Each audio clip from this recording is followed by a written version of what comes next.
Laut sentiasa menjadi nadi kepada kehidupan, perdagangan dan keselamatan negara. Namun, di sebalik keluasan dan kepentingannya, perairan utara Sarawak tidak terlepas daripada ancaman pencerobohan, penyeludupan dan jenayah rentas sempadan. Siapakah yang berada di barisan harapan dalam memastikan setiap inci perairan ini terus terkawal? Ikuti laporan khas yang disediakan Willy Jali dan Ahmad Waf menelusuri peranan Agensi Penguatkuasaan Maritim Malaysia dalam mempertahankan keselamatan dan kedaulatan perairan utara Sarawak.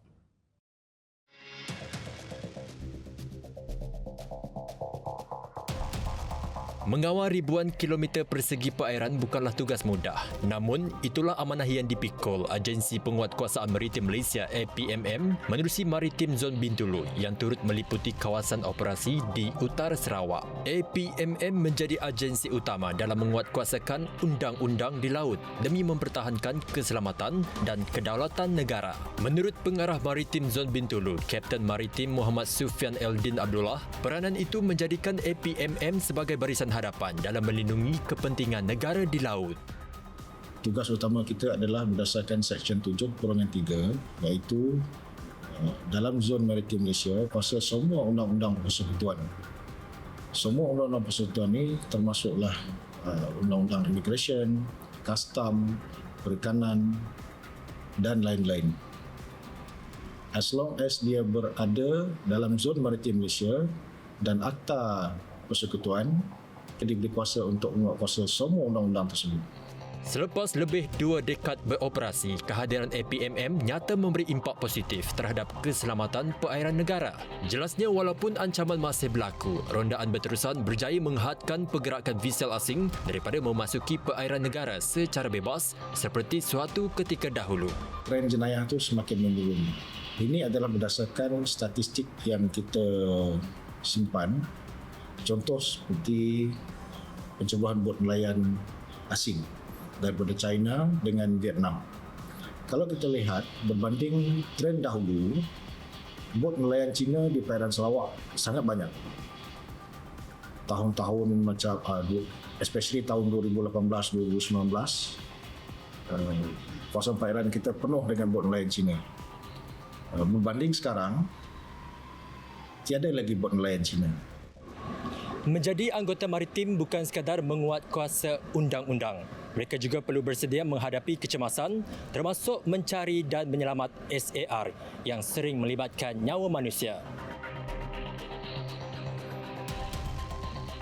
Namun, ancaman di laut tidak pernah benar-benar berakhir. Selain pencerobohan bot nelayan asing, APMM turut berdepan kegiatan penyeludupan diesel, penangkapan ikan secara haram serta kecurian di pelantar minyak yang boleh menjejaskan keselamatan dan ekonomi negara. Bagi penjenayah biasa, berbanding penguatkuasa asing, kita akan periksa, kita akan tahan, kita akan tangkap dan kita akan tuduh di mahkamah. Itu yang kita lakukan. Untuk penguatkuasa asing, selalunya kita akan shadow.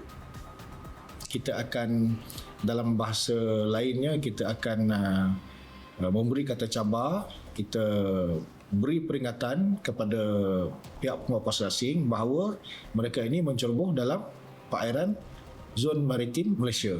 Dalam memastikan keselamatan perairan terus terpelihara, APMM tidak bergerak bersendirian. Kerjasama strategik bersama Tentera Laut di Raja Malaysia, Pasukan Polis Marin, Jabatan Laut Malaysia, Jabatan Kastam di Raja Malaysia, Jabatan Immigration serta Jabatan Perikanan memperkukuhkan lagi operasi penguatkuasaan di kawasan perairan Sarawak.